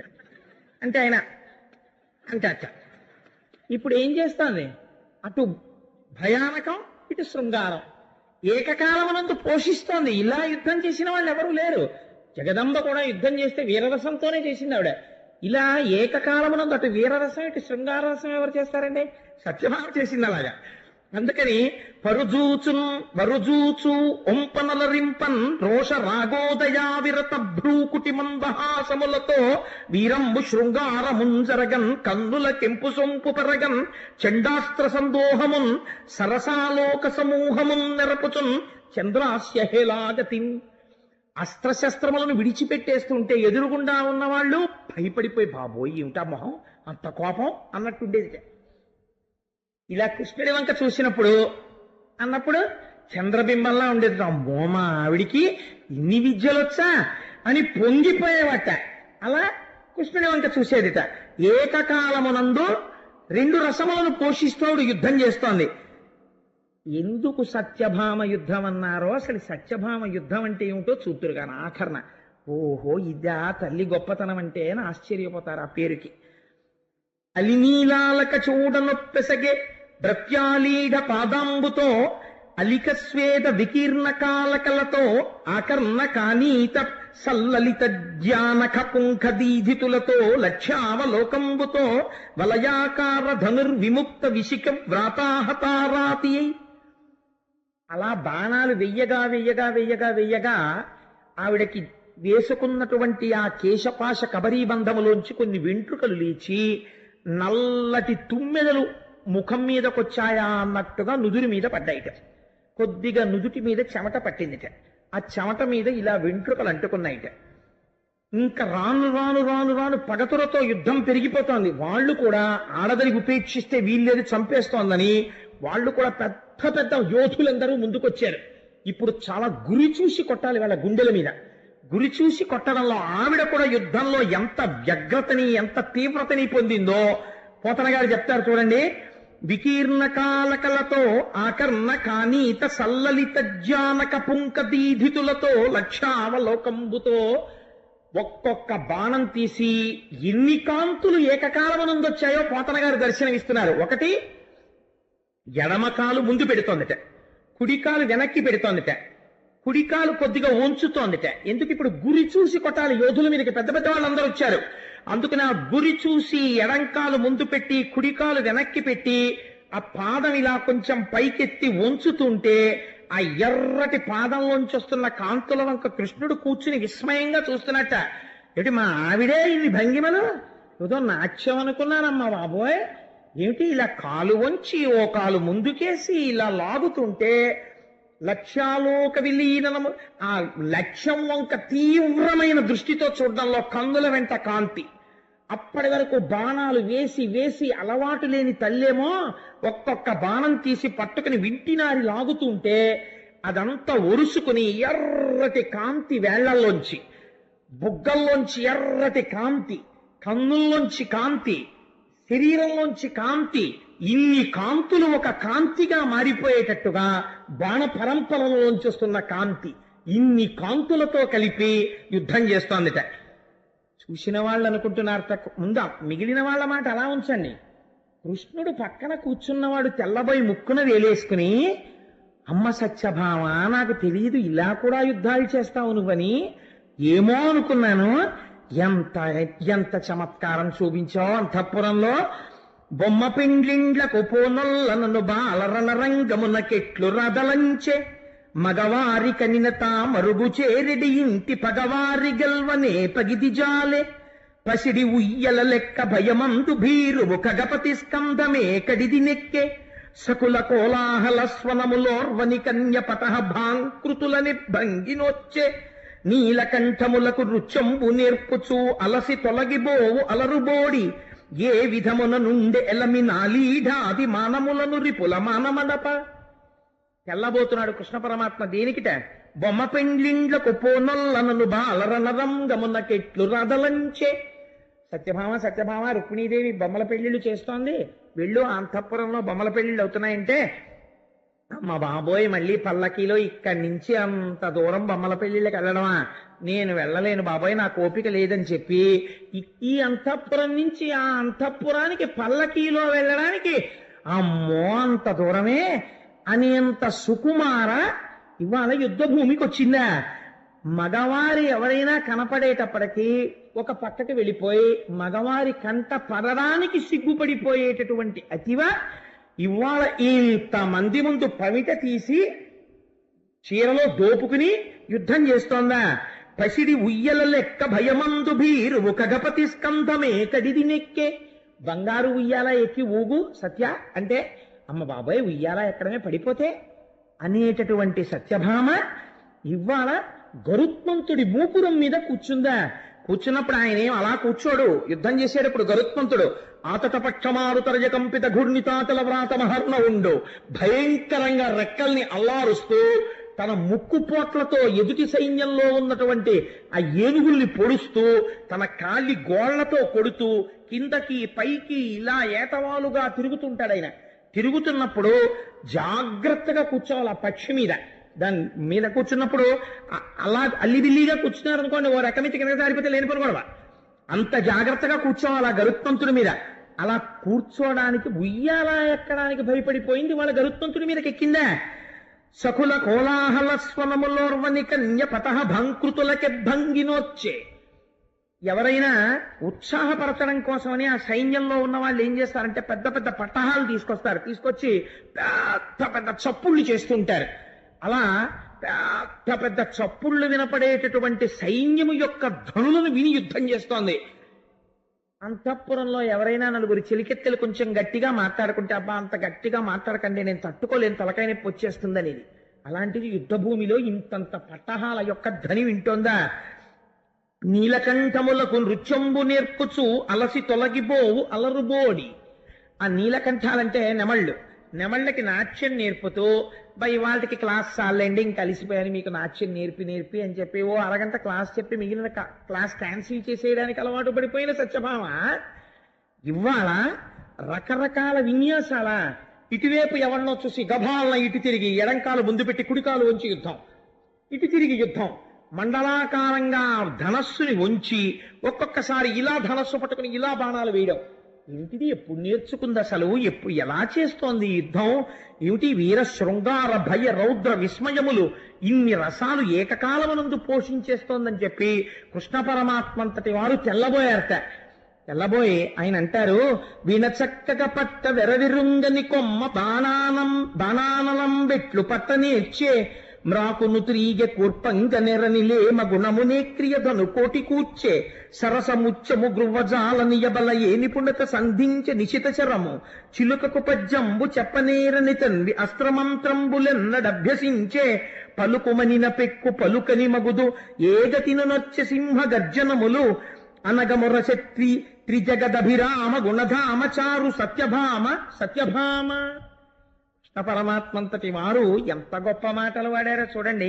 వీణ చక్కగా పట్ట వెరవెరుంగని కొమ్మ బాణాననం బెట్లు పట్ట నేర్చే. వీణ వాయించు సత్య, ఇవాళ నేను చాలా అలిసిపోయాను, ఒక్కసారి నువ్వు వీణ వాయిస్తే సంతోషంగా ఉంటుందంటే ఆ వీణ సరిగ్గా పట్టుకోవడం రాక అటు పెట్టుకుని ఇటు పెట్టుకుని, అసలు వీణ నేర్చుకునేటటువంటి వాడికి వీణ పట్టుకోవడం రావాలి ముందు కదండి. ఆ చేతిని కింద నుంచి తీసి ఆ మెట్ల మీద జాగ్రత్తగా పెట్టి ఆ కుడి చేతి వేలు ఒకదాంతోటే తీగని వాయిస్తూ ఈ మెట్ల మీద ఎడం చెయ్యి కలపగలగాలి. లేకపోతే ఈ చెయ్యి కూడా మీటడమే చేసాయనుకోండి, ఇంకా వీణానాదం ఉండదు, అందులో ఏదో భయంకర ధ్వనులు వస్తాయి. అందుకని దాన్ని పట్టుకోవడం అనేటటువంటిది ముందు చాలా అందమైన విషయం. కృష్ణ పరమాత్మ అంటారు, వీణ చక్కగా పట్ట వెరుంగని కొమ్మ బాణాననం బెట్లు పట్టనేర్చే. వీణ పట్టుకో అంటే వీణ పట్టుకోవడం సరిగ్గా రానటువంటి సత్యభామ ఇవాళ ఈ బాణ పరంపర ఎలా పట్టుకోగలుగుతోంది. ఒక పెద్ద చెట్టుకి తీగని జాగ్రత్తగా అలా అలవోకగా అది ఎక్కేటట్టుగా ఏర్పాటు చేయి అంటే ఆ తీగని అలా ఎలా పెట్టాలండి చెట్టుకి అని అడిగేది. అటువంటిది ఇవాళ ఇంత భయంకరమైనటువంటి యుద్ధంలో ఈ ధనస్సుని ఎలా పట్టుకుంటోంది. 4 ముత్యాలు అక్కడ పెట్టి ఓ దారానికి గుచ్చు అంటే ముత్యానికి దారం ఎక్కించేటప్పుడు ఒక గమ్మత్తు ఉంటుంది. ఎక్కించడం అలవాటు ఉన్నవాడైతే ముందేం చేస్తాడు, ముత్యం ఎక్కించేయడు, దారం చివర ముడేస్తాడు ఎక్కించిన ముత్యం జారిపోకుండా. లేకపోతే ఏమవుతుంది, ఓ ముత్యం ఎక్కించేసి రెండో ముత్యం ఎక్కించడానికి ఇలా ఇలా ఇలా ఇలా ఇలా పైకెత్తాడు అనుకోండి, ఈ ముత్యం జారిపోతుంది. ఎప్పుడూ ఓ ముత్యమే ఉంటుంది దారానికి. అలా అంటుంటే కృష్ణుడు చూసి నవ్వేవాట, అదేం ముత్యాలు ఎక్కించడం, కింద ముడేయాలి సత్య అని. ఓహో ముడేయాలా, ముడెలా వేయాలో అనేది. అంటే ఇలా వేయాలంటే వేలు కట్టేసుకునేది. అప్పుడు అన్నీ నేర్పుకున్నాడు మహానుభావుడు. ముత్యాలెక్కించడం రానటువంటి స్త్రీ ఇవాళ ఏ నిపుణతతో ఇన్ని అస్త్రాలని ఇన్ని మంత్రాలని చదివి ఇలా ప్రయోగం చేసేస్తోంది బాణాలు. చిలుకకు పద్యంబు చెప్పనేరని తన్వి అస్త్రమంత్రంబులెక్కడ అభ్యసించే. ఓ చిలుకని తీసుకొచ్చి కూర్చోపెట్టో పద్యం నేర్పమంటే అసలు అలా ఉంటాయా అండి అని అడిగే రోజులు వచ్చేసాయి అనుకోండి. ఇప్పుడు చిలకలు ఎక్కడ ఉన్నాయి? చిలకలకు పద్యాలు నేర్పడం మాట దేవుడు వీళ్ళకే రావు పద్యాలు. కాబట్టి ఇప్పుడు ఇంక చిలకకి పద్యాలు నేర్పడం అన్న ప్రశ్నే లేదు, గొడవే లేదు అసలు. అందులో చిలకలకి ఓ గొడవ వదిలిపోయింది, నేర్చుకోక్కర్లేదు. వాటికి వచ్చింది ఏదో వాటికి ఉంటే చాలు. కాబట్టి చిలుకకి ఒక పద్యం నేర్పడంలో అలిసిపోయేటటువంటి స్వభావం ఉన్నటువంటి సత్యభామ ఇవాళ ఇన్ని అస్త్రముల యొక్క మంత్రాలను ఎలా జ్ఞాపకం తెచ్చుకుని వెయ్యగలుగుతోంది? ఏమైనా కాసిన కబుర్లు చెప్తూ అంటే ఇది సాధారణంగా వివాహమైనటువంటి కొత్తల్లో ఉండేటటువంటి సందర్భం. ఆ భర్తకి ఏదో వినాలని ఉంటుంది, అందుకని ఏమైనా చెప్పు అంటాడు. అంటే ఏం చెప్పను అంటుంది ఆవిడ. ఏం చెప్పను కాదు, ఏమైనా చెప్పు అంటాడు. ఏమైనా చెప్పు అంటే ఏం చెప్పనంటుంది ఆవిడకు మొహమాట. అందుకని ఆయనకు ఒక అభిప్రాయం ఏర్పడుతుంది, ఎక్కువ మాట్లాడదు అంటాడు. అది చెప్పమనగానే ఇంకా 2 గంటలు శుక్లాంబరధరం విష్ణుం శశివర్ణం చతుర్భుజం మొదలైతేసింది అనుకోండి. అప్పుడు ఆయన భయపడతారు కూడా, బాబా ఇదేంటి ఇలా స్వస్తి ఎప్పటికి చెప్తుందో, ఈవిడికి కోటేశ్వరారు ఉపన్యాసాలు ఎక్కువ వినే అలవాటు ఉందో ఏమిటో అనుకుంటారు కదా. అందుకని తక్కువ మాట్లాడే లక్షణం అంటే ఆ దాంపత్య ధర్మాన్ని ఎంత మనస్సులో అవగాహన చేసుకుని ఎంత దర్శనం చేసి రచన చేస్తున్నారో చూడండి పోతన గారు. అది అందుకే ఆ కవి చూడనటువంటి చోటు ఉండదు, తాను మానసిక దర్శనం చేస్తాడు. సత్యభామ కృష్ణుల యొక్క దాంపత్య జీవితములో వాళ్ళిద్దరూ ఏం మాట్లాడుకుంటారో, ఆవిడ ఏం తక్కువ మాట్లాడుతుందో కూడా తాను ఆలోచించి పద్యరచన చేయగలుగుతున్నారు పోతన గారు. ఇది వారి ప్రౌఢిమ, వారి మానసిక ఉపాసన బలం మహానుభావుడిది. కాబట్టి అలా మాట్లాడమంటే ఎక్కువ మాట్లాడనటువంటి పిల్ల ఇవాళ ఏం చేస్తోంది? మామూలుగా యుద్ధం చేయరు, నిశ్శబ్దంగా మాట్లాడకుండా యుద్ధం చేయరు. యుద్ధం చేసేటప్పుడు వాడేదో అరుస్తాడు, ఆడు అనో పెద్ద కేకేస్తారు, సింహగర్జనలు చేస్తుంటారు. ఇంతంత సింహగర్జనలా, ఇంతంత అరుపుల నోర్మోయ్ అని అరుపేసి అరుపరిచి ఓ బాణం వేస్తుంటుంది. ఏమిటి అరుపులు ఏమిటి, కేకలు ఏమిటి, సింహగర్జనలు ఏమిటి, ఏమిటి సత్యభామే అని హడిలిపోతున్నాడు ఆయన చూసినటువంటి వాడు.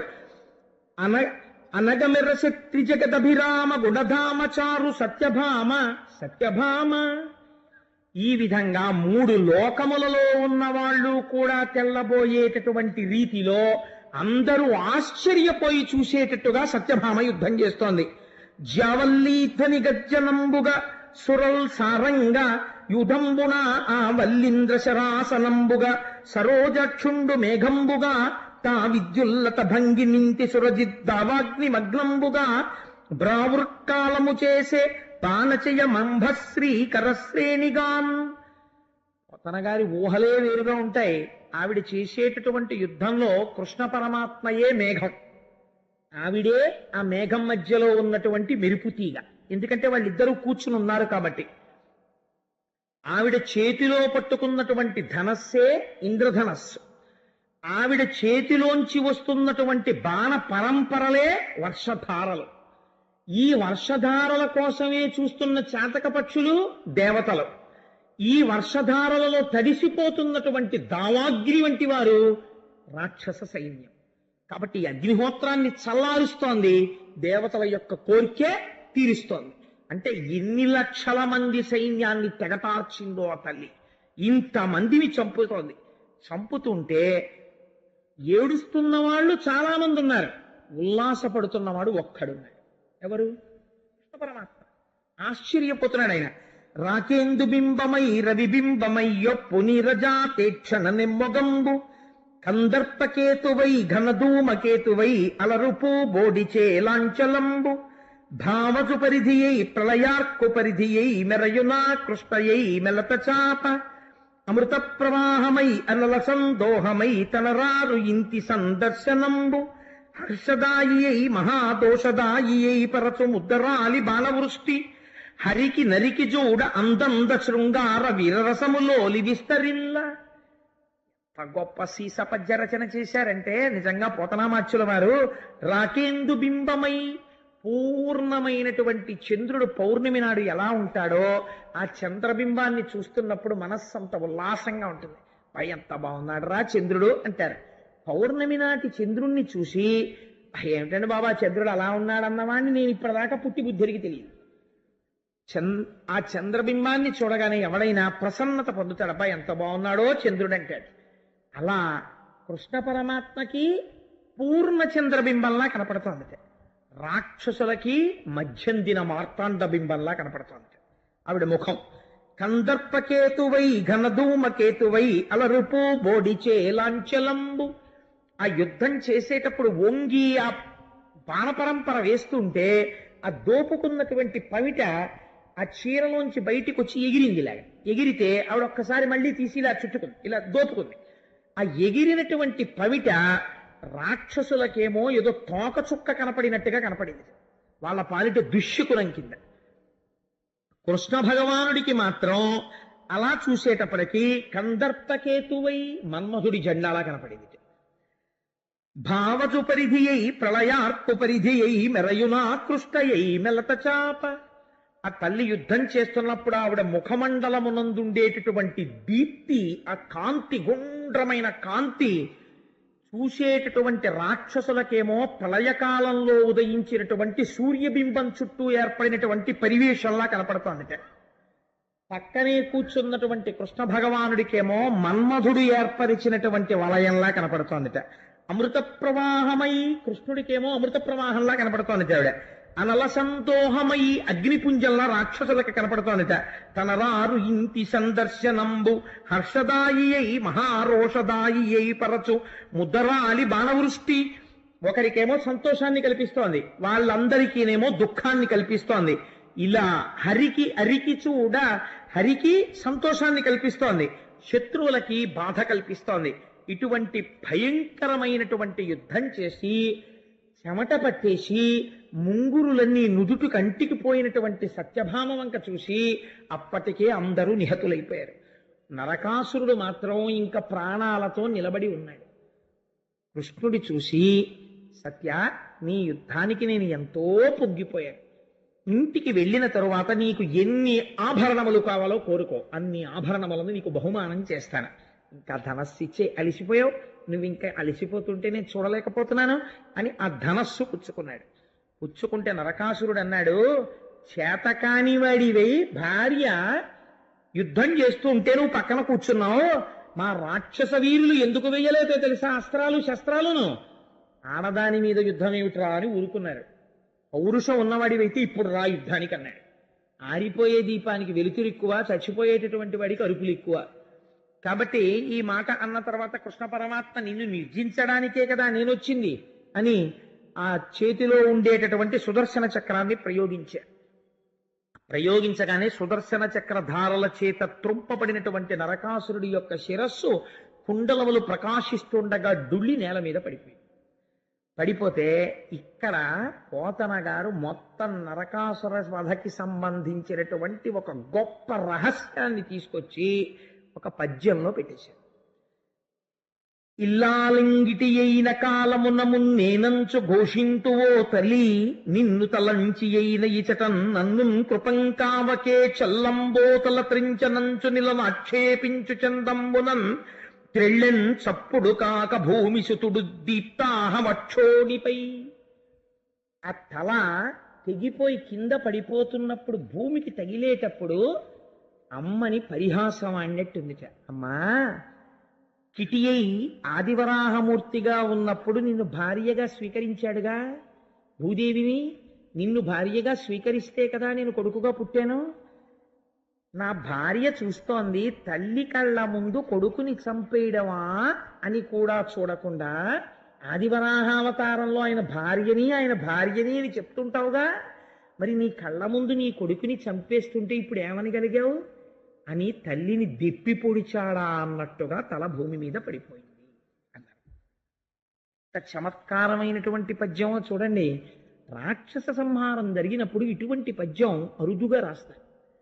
ఇలా ఎందుకు జరిగింది అంటే, ఇప్పుడు మీరు దీన్ని ఒక్కసారి ఒక్కొక్కచో అయితే ఒక మాట చెప్తుంటారు, సత్యభామయే నిర్జించినది నరకాసురుడు. సత్యభామయే నిర్జించిన నరకాసుర సైన్యాన్నంతటినీ నామమాత్రావశిష్టం చేసేశాక కృష్ణుడు నిర్జించిన ఒకటే. ఇప్పుడు మీరు ఒక్క విషయాన్ని జాగ్రత్తగా సమన్వయం చేసుకుంటే నేను ముందు మిమ్మల్ని అడిగినటువంటి ప్రశ్నలన్నింటికీ జవాబు దొరుకుతుంది నరకాసుర వధలో. ఇప్పుడు దేవతలందరూ ఏం చేశారు అంటే, ఆకాశంలో దేవతలందరూ వారి వారి లోకముల యందు దీపములు వెలిగించారు. నరకాసురుడు మరణించినాడు అని పరమ సంతోషంతో. ఎందుకు అలా నరకాసురుడు చచ్చిపోతే దీపాలు వెలిగించడం ఎందుకు? వాడు చచ్చిపోయి కూడా అమావాస్య నాడు చచ్చిపోయాడు. దీపావళి అమావాస్య అని కదా అంటాం కార్తీక మాసం దగ్గర. అందుకని అమావాస్య నాడు మరణించాడు వాడు. దీని వెనకాతల ఉండేటటువంటి రహస్యాన్ని మీరు జాగ్రత్తగా అర్థం చేసుకునే ప్రయత్నం చెయ్యండి. నిజంగా ఈ నరకాసురుడన్నవాడు ఎక్కడ ఉంటాడు అంటే, నరకాసురుడన్నవాడు ఎక్కడో ఉండడు, ఇక్కడ ఉంటాడు. అదేమిటంటే అలా అన్యాయంగా మాట్లాడారు ఇంత విన్న తర్వాత అని మీరు అనుకోకండి. నరకాసురుడు అంటే, నరకాసురుడు ఎవరికి జన్మించాడు? ఆదివరాహమూర్తికి భూదేవికి కలిసి జన్మించాడు. అంటే ప్రకృతి పురుషుల యొక్క సంయోగ ఫలితమే నరకాసురుడు.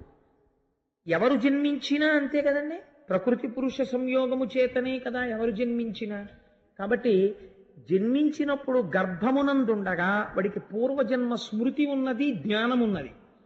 ప్రసూతి వాయువు తోసేయగానే వాడిని అజ్ఞానం పట్టుకుంటుంది. వాడు అసలు మొట్టమొదటి ఎక్కడున్నవాడు నరకాసురుడు? వాడు ప్రాగ్జ్యోతిషపురంలో ఉన్నాడు. వాడికి తల్లి ఎవరు? భూదేవి. మనకందరికీ తల్లి ఎవరు? భూదేవి. అదేమిటంటే మా అమ్మగారు ఉన్నారు కదా, మరి భూదేవి తల్లి ఎలా అవుతుంది అని మీరు నన్ను ప్రశ్న వేయచ్చు. పోషణ ఎవరు చేస్తారో వారిని తల్లి అని పిలుస్తారు. పోషణ పృథివీ చేస్తోంది. ఎందుచేత?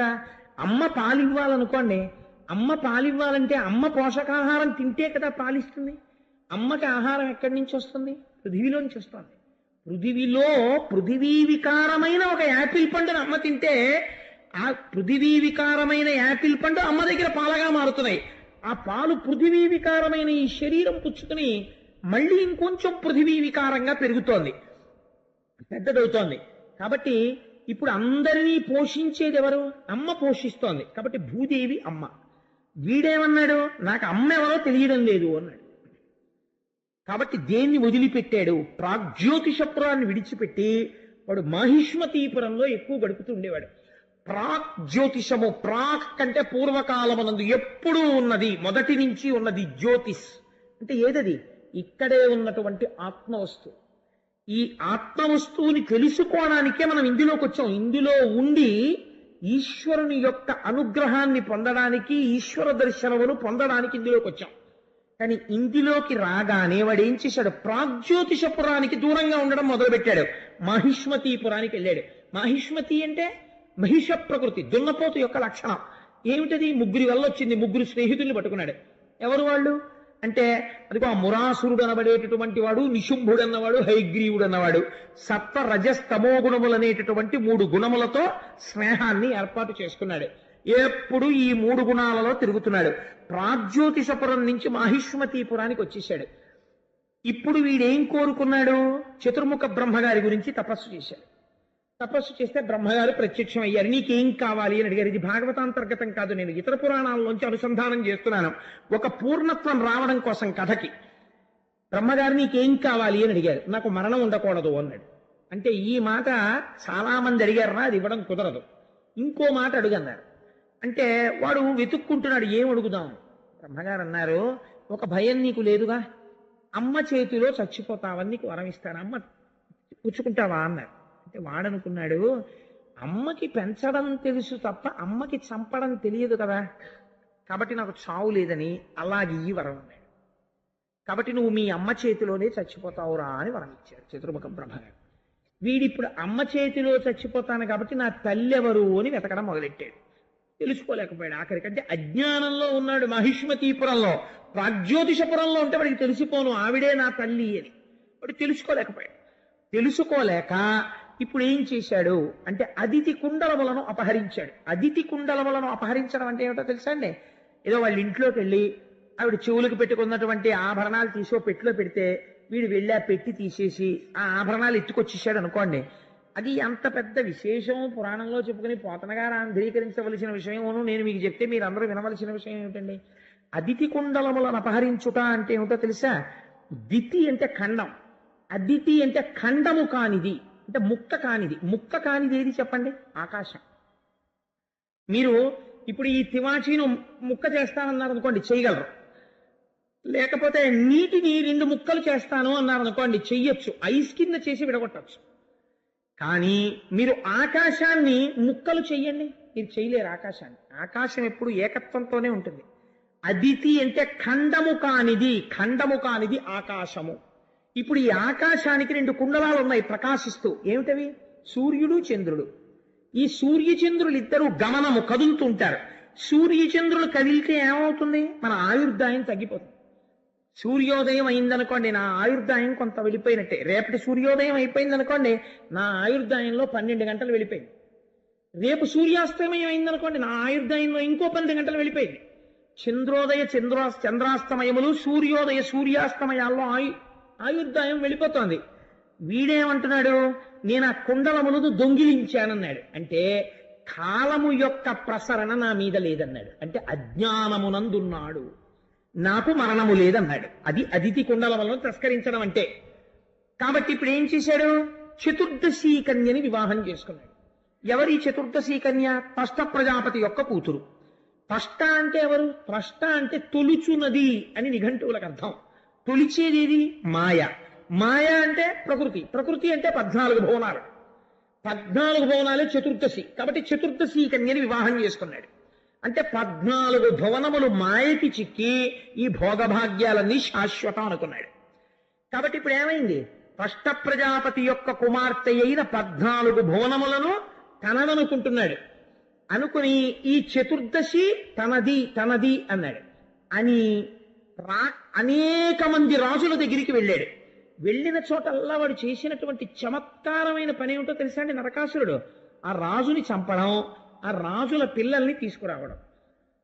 మీకు రావణాసురుడి ప్రకృతిలో వాడు కొంతమందిని చెరబట్టాడు, కొంతమందిని అనుభవించాడు. నరకాసురుడి యొక్క ప్రకృతి ఏమిటో తెలుసా అండి? వాడు ఏ స్త్రీని వాడు అనుభవించలేదు. 16,000 మంది కన్యల్ని తీసుకొచ్చి కారాగారంలో పెట్టాడు. నరకాసుర వధ అయిపోయిన తర్వాత కృష్ణ పరమాత్మ అంతఃపురంలోకి వెళ్ళాడు. ఈ 16,000 మంది కృష్ణుణ్ణి చూసి ఈయన్ని మనం భర్తగా పొందితే బాగుండును అనుకున్నారు. 4 దంతాల ఏనుగులు 2 దంతాల ఏనుగులు ఎక్కించి వీళ్ళందరినీ ఆయన ద్వారకా నగరానికి పంపించేసి ఇంద్రుడి దగ్గరికి వెళ్ళి వచ్చిన తర్వాత ఈ 16,000 మందికి 16,000 అంతఃపురాలు కట్టి 16,000 మందిని ఏకముహూర్తమునందు 16,000 రూపాలతో వివాహం చేసుకున్నాడు. ఒకే కృష్ణుడిగా కనపడుతూ. ఇప్పుడు ఎంతమంది భార్యలయ్యారు? ఇందాక 8, ఇప్పుడు 16,000. వీడు తెచ్చిన 16,000 ఎందుకు పనికొచ్చాయంటే కృష్ణుడికి పెళ్ళాలు చేయడానికి పనికొచ్చాయి. అంతే కదండి. ఈ 16,000 మందిని వీడి జీవితం అంతా కలిపి తెచ్చి చెరసాలలో పెట్టాడు. 16,000 మందిని తీసుకొచ్చి చెరసాలలో పెట్టడము అంటే ఏమిటో తెలుసా అండి? ఈశ్వరుడు షోడశ కళా ప్రపూర్ణుడు. 16 కళలు ఉంటాయి. ఆ 16 కళలు ఏవని చెప్తారో తెలుసా? పృథివి, ఆపస్, తేజో, వాయు, ఆకాశం, అన్నము, వీర్యము, మంత్రము, తపస్సు, మనస్సు, ప్రాణము, శ్రద్ధ, లోకము, నామము, కర్మ. ఈ 16ంటికి కలిపి 16 కళలని పేరు. ఈ 16గా ఈశ్వరుడు కనపడితే సకల అని పిలుస్తారు. ఈ 16 లేకుండా నిర్గుణుడుగా ఆత్మగా కనపడితే నిష్కళ అని పిలుస్తారు. ఇప్పుడు వీడేం చేశాడు? ఈ 16 ఈశ్వరుడి యొక్క కళలివి. పృథివీ మనం సృష్టించలేదు, వాయువు మనం సృష్టించలేదు, నీరు మనం సృష్టించలేదు. కానీ ఇవన్నీ నావి అన్నాడు. చెరసాలలో బంధించాడు. నాకు మృత్యువు లేదు, ఇవన్నీ నావి అన్నాడు. ఇవన్నీ ఈశ్వరుడివి అనలేదు. 16 కళలని రకరకాలుగా నామనుకోవడమే 1000 అంటే అనంతమని పేరు సంస్కృతంలో. అందుకే ఎవరికి చెప్పినా 1000 నామాలే. విష్ణు సహస్రం, లలితా సహస్రం, లక్ష్మీ సహస్రం. ఎవరికన్నా సహస్రం నుంచి ఉండడం ఏంటి అంటే సహస్రం అని ఎందుకంటారంటే అనంతం. ఆ నామాలు ఇంకంతకన్నా చెప్పలేం. ఎన్ని నామాలు ఆయన నామాలే. సహస్రం అంటే 16,000 అయ్యాయి. అంటే ఎన్ని మాటలు నావి అన్నాడో అన్ని మాటలు వాడివి కావు, ఈశ్వరుడివి. ఈ 16 కళలు 16,000 మంది కన్యలు. వాళ్ళు ఎవరికి చెందినవారు? ఈ 16 మనవి కావు, ఈ 16 ఈశ్వరుడివి. రామకృష్ణ పరమహంసని ఒక శిష్యుడు అడిగాడు, భగవంతుడు ఎప్పుడైనా పక అని అవుతాడా అండి అని అడిగాడు. అడిగితే రామకృష్ణ పరమహంస అన్నారు, నవ్వకపోవడం ఏమిటి? ఆయనకి ఉదయం సబ్ రిజిస్ట్రార్ ఆఫీస్ తెలిసిన దగ్గర నుంచి రిజిస్ట్రార్ ఆఫీస్ క్లోజ్ చేసేసే వరకు ఆయనకి అదే పని నవ్వుతాడు. రిజిస్ట్రార్ ఆఫీస్ తెరవడానికి, రిజిస్ట్రార్ ఆఫీస్ క్లోజ్ చేయడానికి భగవంతుడు నవ్వడానికి సంబంధం ఏమిటండి అని అడిగాడు. అడిగితే రిజిస్ట్రార్ ఆఫీస్ తెరిస్తే ఏం చేస్తాం మనం కొనుక్కున్న భూమిని రిజిస్ట్రార్ గారిని తీసుకొచ్చి ఇదేనండి ఇక్కడ 400 గజాలు కొనుక్కున్నానని పెట్టి కొలిచి చూపిస్తాం. భూమిని కొనుక్కున్నవాడు కొలిచినప్పుడల్లా ఈశ్వరుడు పకపక నవ్వుతాట. ఇలా ఎంతమంది కొలిచారో ఇప్పటికీ, ఈ కొలిచిన వాళ్ళందరూ వెళ్ళిపోయాడు, వీడు బయలుదేరాడు మళ్ళీ పట్టుకుని వాళ్ళ అని నవ్వుతుంటాట ఆయన పకపక. అందుకని భూమి నీదా, వాయువు నీదా, జలం నీదా, ఏది నీది? ఏది నీది కాదు, నావి నావి అంటున్నాడు. ఎన్ని మాటలు నావన్నాడో అన్ని అనంతాలు అయ్యాయి. కాబట్టి 16,000 మంది కన్యల్ని చెరసాలలో పెట్టాడు. 16,000 మంది మాకు కృష్ణుడు భర్త అన్నారు. అంటే ఈ 16 కళలు ఈశ్వరుడివి అన్నారు. అందుకని 16,000 కళల్ని తనవిగా స్వీకరించాడు. అంటే అనంతముగా కనపడేటటువంటి ఈ విభూతులన్నీ ఈశ్వరుడికి చెందినవి అని చెప్పడం. అందుకని 16,000 మంది మళ్ళీ కృష్ణుడికే భార్యలయ్యారు. ఇటువంటి వాడు ఈయన చతుర్దశీ కన్యని వివాహం చేసుకున్నాడు. చేసుకున్న తర్వాత ఇప్పుడు ఎవరి చేతిలో చచ్చిపోవాలి? బ్రహ్మగారి వరం ప్రకారం అమ్మ చేతిలోనే చచ్చిపోవాలి. ఇప్పుడు అమ్మ ఎవరు? భూదేవి. ఇప్పుడు ఆ భూదేవి చంపేయాలి. ఇప్పుడు భూదేవి అంశగానే సత్యభామ వచ్చింది. భూదేవి అంశే సత్యభామాదేవి. అందుకే సత్యభామ అన్న పేరే పెట్టడం వెనకాతల ఒక రహస్యం. ఇంత యుద్ధం, సత్యభామ యుద్ధం చెప్పడం వెనకాతల సత్యభామ యొక్క యుద్ధం వింటే వచ్చే ఫలితం ఏమిటో తెలుసా అండి? ఎందుకన్ని పద్యాలు చెప్పానో చెప్పనా? సత్య అంటే ఏమిటి? మారనిది. మారనిది ఏది ప్రపంచంలో? పరమేశ్వరుడు ఒక్కడే, బ్రహ్మం ఒక్కటే మారదు. మిగిలినవన్నీ మారిపోతుంటాయి. ఇవాళ ఉన్నది రేపు ముసలిదైపోతుంది. ఇవాళ ఉన్న నల్ల వెంట్రుక రేపటికి తెల్ల వెంట్రుక అయిపోతుంది. ఇవాళ ఇంతే ఉన్న వెంట్రుక రేపటికి పొడుగు అవుతుంది. ఇవాళ పొడుగైన వెంట్రుక కత్తిరించేస్తే రేపటికి పొట్టు అయిపోతుంది. అన్నీ మారుతాయి. మారని వాడు ఈశ్వరుడు ఒక్కడే. మారని ఈశ్వరుణ్ణి ఆధారం చేసుకుని మారుతుంటుంది జగత్తు. మారని వాడు సత్యమైతే ఆ సత్యము యొక్క కాంతి, మా సంపద, ఆ సత్యము యొక్క కాంతి వలన వచ్చే సంపద మీకు ఎక్కడ కనపడుతుందో తెలుసా అండి? భూమిలో కనపడుతుంది. ఎలా? మీరు ఒక ఒడ్డు గింజ పట్టుకెళ్ళి భూమిలో పెట్టి ఇన్ని నీళ్లు పోశారనుకోండి, ఈ నీరు, ఈ భూమి, ఆ సూర్యకిరణం తగిలి సత్యమైనటువంటి పరమాత్మ యొక్క కాంతి చేత, అనుగ్రహం చేత ఈ ఒడ్డు గింజలోంచి రేపటికి ఒక మొక్క పైకొచ్చింది. మీకొచ్చిన సంగీతం అంతా మొక్క దగ్గర పాడండి. ఆ ఒడ్డు గింజలోంచి తీసుకురండి, రాయి మీరు పెట్టి మొలకెత్తదు. మట్టిలో పెట్టి నీరు, సూర్యుడు పడితే మొలకెత్తుతుంది. ఈ మూడు కలిపితే మొలకెత్తగలిగిన తత్వం ఎవరు తెచ్చారు? అదే ఈశ్వరుడు. ఇప్పుడు ఇది మా సంపద అయింది. మీ ఇంటికి బస్తాడు ధాన్యం వచ్చింది. సత్య మా భూదేవి ఐశ్వర్యం. కాబట్టి ఇప్పుడు గరుత్మంతుడి మీద కృష్ణుడి పక్కన సత్యభామగా కనపడుతున్నది ఎవరు? ఈశ్వరుడి సొత్తైన భూసంపద. ఇప్పుడు ఎవరి చేతిలో చచ్చిపోతాడు? భూదేవి చేతిలోనే చచ్చిపోతున్నాడు. చతుర్ముఖ బ్రహ్మగారు ఏమన్నారు? మీ అమ్మ చేతిలో చచ్చిపోతా ఉన్నారు. ఇప్పుడు సత్యభామ అంటే ఎవరు? సాక్షాత్ ఈశ్వరుడి పత్ని అయిన భూమి. ఆ సంపద, సంపద రాశీభూతమై ఆయన పక్కన నిలబడింది. లక్ష్మీ అంశ అయితే రుక్మిణి, భూవంశ అయితే సత్యభామ. అందుకని ఆవిడికి ఇంకో పేరు ఉండదు, సత్యభామగానే ఉంటుంది. అందుకని సత్యభామగా వచ్చి బాణప్రయోగం చేసింది. ఎప్పుడు చచ్చిపోయాడు? అమావాస్య నాడు చంపేశారు నరకాసురుడు. అమావాస్య నాడే చంపడం ఎందుకు అంటే, నరకాసురుడు చచ్చిపోతే పట్టాభిషేకం ఎవరికి అవుతుందో తెలుసా అండి? భగదత్తుడికి అవుతుంది. భగదత్తుడు ఎవరు? నరకాసురుడి కొడుకు. నరకాసురుడి కొడుకు పేరు భగదత్తుడు. నరకాసురుడు అమావాస్య నాడే చచ్చిపోవాలి. అమా అంటే కూడా అని.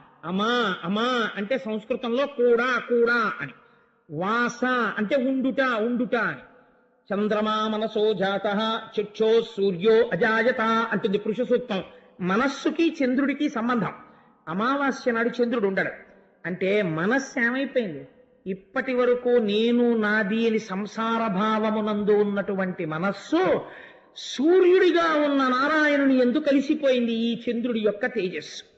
కాబట్టి ఇప్పుడు ఎక్కడుంది మనస్సు? కూడిపోయింది ఆయనతోటి. అమావాస్య అంటే కూడి ఉండుట, ఆయనతో కలిసి ఉన్నది.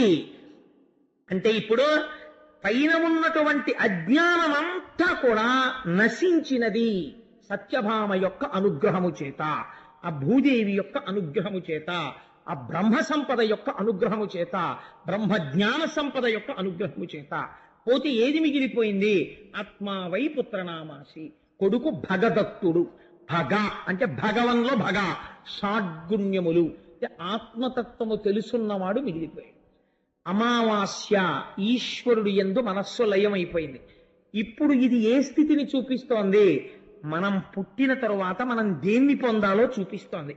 మనం పుట్టి ప్రాగ్జ్యోతిషంలో ఉండవలసిన వాళ్ళ మహిష్మతిలో పడిపోయి చతుర్దశిని పెళ్లి చేసుకుని ఊళ్ళో అన్ని తీసుకొచ్చి ఇంట్లో పెట్టి అన్ని నావి నావి నావి అని బతుకుతూ త్వష్ట ప్రజాపతి కూతుర్ని తెచ్చుకుని మాయలో పడి కొట్టుకుంటుంటే అమావాస్య నాడు భూదేవి సత్యభామగా వచ్చి మననైనా చిట్ట చివరికి ఎవరు కలుపుకోవాలి? భూదేవి కలుపుకోవాలి. అందుకని ఈ రహస్యం తెలిస్తే సత్యభామాదేవి యుద్ధాన్ని ఎవరు వింటున్నారో వారికి బ్రహ్మజ్ఞానము ఒక జన్మలోనైనా కలుగుతుంది, వాళ్ళకి అదృష్టం పడుతుంది. ఆ బ్రహ్మజ్ఞానం కలిగితే నరకుడు మరణిస్తాడు. అమావాస్య నాడు సూర్యనారాయణుడితో మనస్సు చేరిపోయింది, మనస్సు పోయింది, జ్ఞానం ఉండిపోయింది. ఆ జ్ఞానము చేత తాను పరబ్రహ్మమయ్యాడు. ఈ శరీరం అన్న భ్రాంతి పోయింది, భగదత్తుడు ఉండిపోయాడు. భగదత్తుడికి పట్టాభిషేకం అయిపోయింది. ఖైదులో ఉన్న 16,000 మంది కృష్ణుడు భార్యలైపోయారు. అంటే ఇదంతా ఈశ్వర విభూతి అని తాను అంగీకరించి నమస్కరించి నిలబడిపోయాడు. ఇంతకన్నా గొప్ప పండగ ఏముంటుంది? ఆత్మతత్వం తెలియడం. అందుకని దేవతలు దివ్యలు వెలిగించారు. దీపావళి పెట్టండిరా దీపాలన్నారు, మోగించండిరా బాణసంచారం లేదు. దీపాలు పెట్టండి అన్నారు, దీపావళి దీపాలు వెలిగించండి, దీపాలు వెలిగించండి. ఆత్మజ్యోతి ప్రకాశించింది. మళ్ళీ ప్రాగ్జ్యోతిషపురమునకు పట్టాభిషిక్తుడు అయ్యాడు. కాబట్టి ఇది దివ్యమైన లీల. అందుకని సత్యభామ చేతిలోనే నరకాసురుడు మరణించాలి. శరీరం పోవడం అన్నది ఎప్పటికైనా భూమిలోకే వెళ్ళాలి తప్ప ఎవడి శరీరమైనా సరే, ఎంత గొప్ప శరీరమైనా సరే, ఏమంటే నాది ఇంత గొప్ప శరీరం కదా, మహా అయితే ఏమంటాడండి? మా పొలంలో సమాధి కట్టండి అంటే. వాడి పొలంలో అయితే మాత్రం మట్టిలోకి బోడేంటిది, వాడి పొలంలోకి పోతాడు. లేకపోతే ఇంకా విర్రుండిపోతే ఏమనాలి? మా ఇంటి వెనకాల నువ్వు కప్పెట్టేయండి అనాలి. అక్కడైతే మాత్రం ఏమైంది? మట్టిలోకే పోయాడు. ఎక్కడికి వెళ్ళినా ఎప్పటికైనా ఎందులోకి వెళ్ళిపోతావు? భూమిలోకే వెళ్ళిపోతావు. కాబట్టి తల్లి చేతిలో మరణము అంటే శాస్త్ర రహస్యమును తెలుసుకొనుట, శరీర స్థితిని తెలుసుకొనుట, ఆత్మతత్వమును తెలుసుకొనుట, దీంట్లోంచి వెలుగులు వచ్చాయి. అది దీపావళి. అందుకని దీపములు వెలిగించారు అని నరకాసుర వధ వెనక మన జన్మ వృత్తాంతాన్ని, మన ప్రస్థానాన్ని పెట్టి, అందుకని ప్రాగ్జ్యోతిషమని చెప్పి దీపావళి పండగ ఎప్పటికీ చేయవలసినదే, దీపములు వెలిగించండి అని పెద్దలు నిర్ణయించి, మన ఋషులు ఏం చేసినా వెర్రెక్కి పెచ్చెక్కి చెప్పరు. ఇంత ఆంతరమైన కథ ఉంది. వాడికి అర్థం కాదేమో పాపం, వాడికి ఎలాగైనా అందంగా చెప్పి వాడు వినేస్తే, తెలిసి విన్నాడో తెలియక విన్నాడో, విన్నంత మాత్రం చేత వాడికి ఫలితం వచ్చేయాలి. అందుకని కృష్ణుణ్ణి పక్కన కూర్చోబెట్టి సత్యభామ యుద్ధం చేస్తున్నట్టు చెప్తారు. ఇప్పుడు సత్యభామ యుద్ధాన్ని సంతోషంగా విన్నాడనుకోండి, తెలిసి విన్నా తెలియక విన్నా ఎవరి యుద్ధం వింటున్నారు మీరు? సత్యభామ, ఈశ్వరుడి యొక్క కాంతి సంపద యొక్క యుద్ధమును వింటున్నారు. ఆ యుద్ధం దేని మీద ఉంటుంది? అజ్ఞానం మీద ఉంటుంది. కాబట్టి ఇది విన్నవాడు ఏం పొందుతాడు? జ్యోతినే పొందుతాడు.